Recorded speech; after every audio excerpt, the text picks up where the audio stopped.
Olá pessoal, resolvi responder mais algumas questões aqui para ajudar a gente nesse tempo de pandemia. É, Vou pedir para quem puder, pessoal, vocês puderem pedir aí para pessoal seguir no Instagram e também no YouTube, que eu vou postar os vídeos no YouTube também, acho que fica mais fácil. O que acontece? Eu escolhi uma questão que eu mesmo fiz para a gente poder dar uma revisada legal na parte de força do primeiro ano e coloquei uma pequena agravante, né? Quando a gente estuda força, dificilmente a gente usa a velocidade. Mas aí eu coloquei, né, a velocidade para a gente fazer uma revisãozinha básica de algumas coisas. Vamos lá, ó.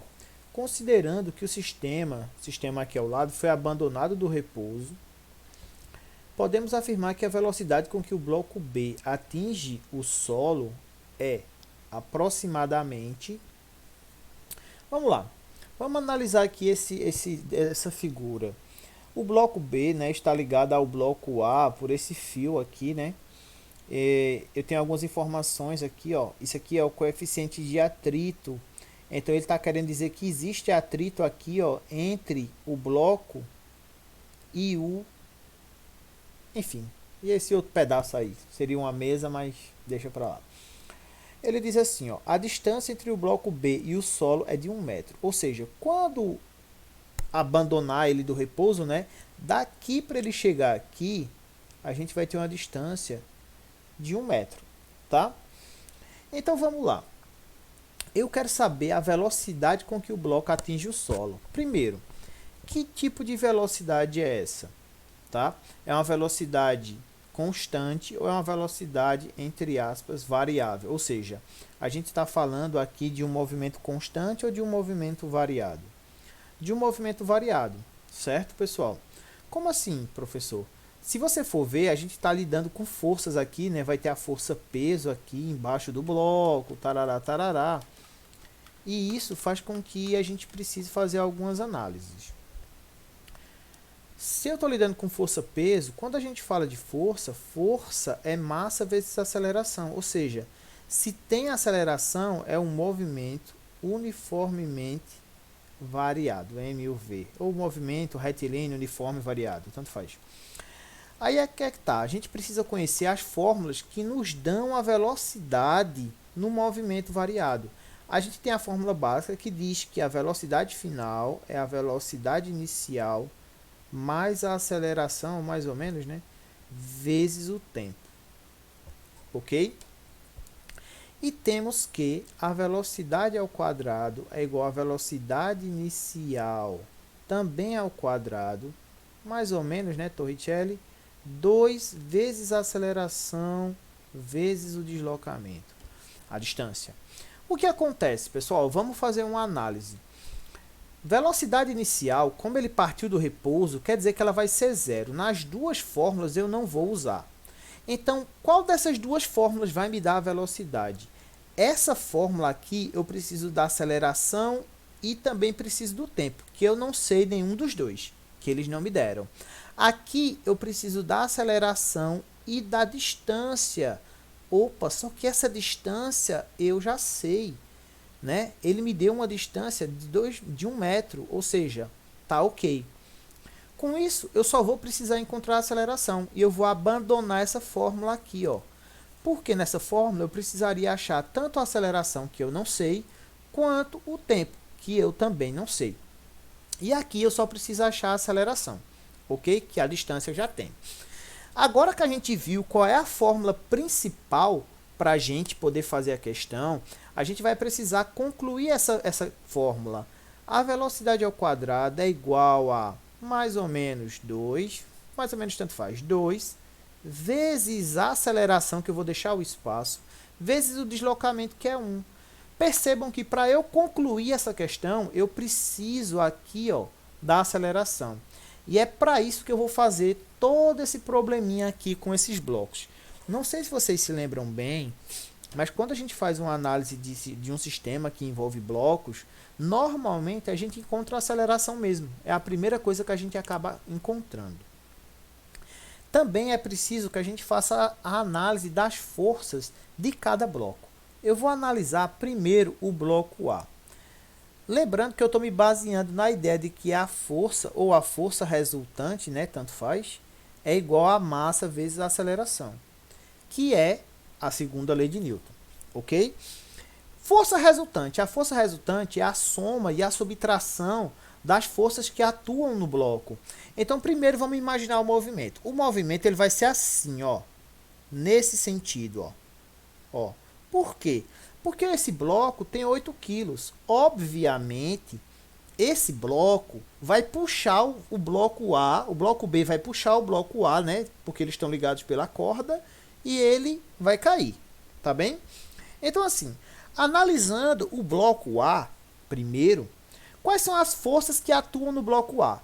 Eu tenho essa corda aqui, quando o bloco B descer, ele vai puxar o bloco A. Então, eu tenho uma força para a direita que vai puxar o bloco A. Essa força é o que a gente chama de força de tensão, ok?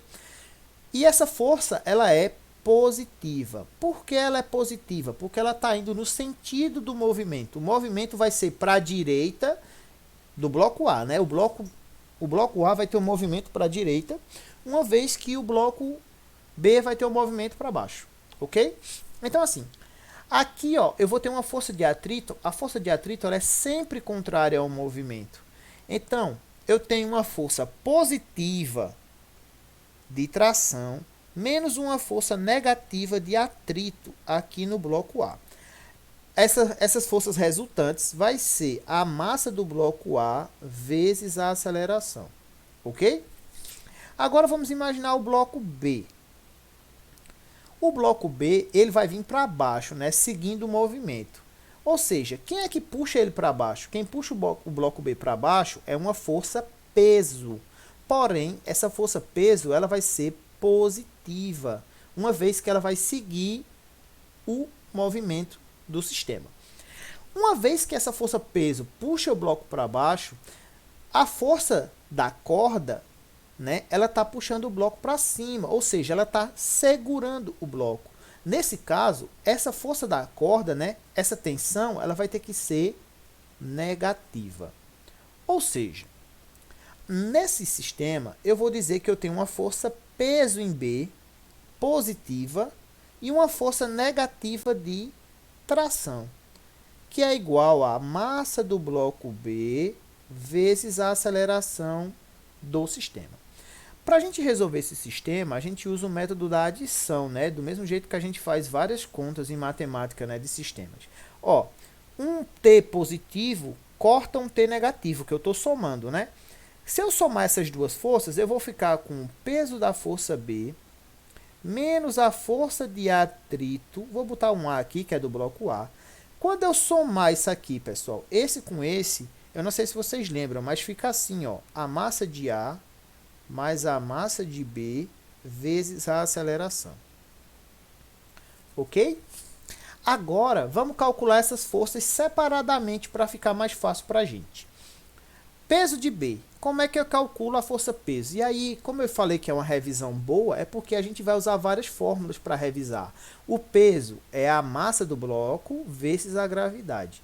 Então, esse peso vai ser 8, que é a massa do bloco, vezes a gravidade, que é 10, né?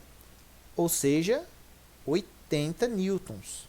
Aqui eu vou botar 80 no lugar do peso de B. E quem é a força de atrito de A? Vamos relembrar. A força de atrito é o peso vezes o coeficiente de atrito. Na realidade é a força normal, né? Enfim, vezes o coeficiente de atrito. Ou o coeficiente de atrito vezes a força normal. Lembrando que a força normal ela funciona como a força peso, né? Então, a força de atrito no bloco A vai ser o peso do bloco A, que é a massa de A, vezes a gravidade, vezes o coeficiente de atrito. Nós vamos ter aqui, quem é a massa de A? 2. Quem é a gravidade? 10. Quem é o coeficiente de atrito? 0,1. Isso daqui, ó, na outra aula eu expliquei, né? Você corta esse um zero positivo, corta uma casa decimal, né? Então vai ficar 1 vezes 2, 2 newtons. O que é que nós vamos ter aqui? Vamos ter aqui 2, que é igual, vou somar aqui, ó, vai dar quanto aqui? 8 mais 2 vezes A. 8 menos 2 é 70, 80 menos 2 é 78, que é igual a 10 vezes A. Ok? Então aí, o que, que a gente vai fazer? Eu vou ter aqui que 10A é igual a 78. Implica dizer aqui, ó, que esse A vai ser 78 dividido por 10, que dá 7,8. Pronto. Pessoal, qual é a primeira consideração que a gente vai ter que fazer? A primeira consideração que a gente vai ter que fazer é a seguinte, ó. Ele falou que ele quer um valor aproximado. 7,8, quando a gente for aproximar, vocês podem ver que as respostas elas estão todas redondas, ok? Mas vamos lá, vou deixar aqui. A gente sabe que se a gente for arredondar, a gente vai arredondar para 8, mas vamos deixar aqui, não é isso? Voltando para a nossa fórmula principal. Todo esse trabalho eu tive para achar a aceleração, para poder colocar ela aqui, ó, que vai dar 7,8. Certo? Nesse caso, a velocidade ao quadrado vai ser 2 vezes 7,8 dá quanto? Dá 15,6. Essa velocidade vai ser a raiz quadrada de 15,6. Mas aí o que é que acontece? Reparem que os números são todos redondos, ou seja, essa resposta vai dar uma resposta exata. E qual é o número que está bem perto de 15,6 que tem raiz? 16. Então, a gente vai arredondar aqui para 16 para que essa resposta seja 4 metros por segundo. O que aconteceria se eu colocasse o 8 aqui arredondando, esse 7,8 ia virar 8 e esse 15,6 ia virar 16, para poder encontrar essa resposta, ok? Lembrando que nessa questão a gente já recapitulou várias fórmulas, né, e alguns cálculos, né, para que a gente pudesse relembrar. É interessante que vocês sempre tenham isso em mente, pessoal. Quais são as fórmulas? Como eu queria a velocidade, quais são as fórmulas que falam da velocidade? Então, eu peguei as fórmulas que tinham e selecionei dentre elas qual era a que eu iria usar mais fácil. Eu poderia usar outra fórmula? Poderia, mas com os dados que eu tinha na questão, ficou mais fácil fazer essa fórmula do que a outra. Porque eu achei a aceleração. Eu ia ter que achar o tempo usando outro cálculo para depois achar a velocidade. Então ficou mais fácil dessa forma. Beleza? Espero que vocês tenham compreendido.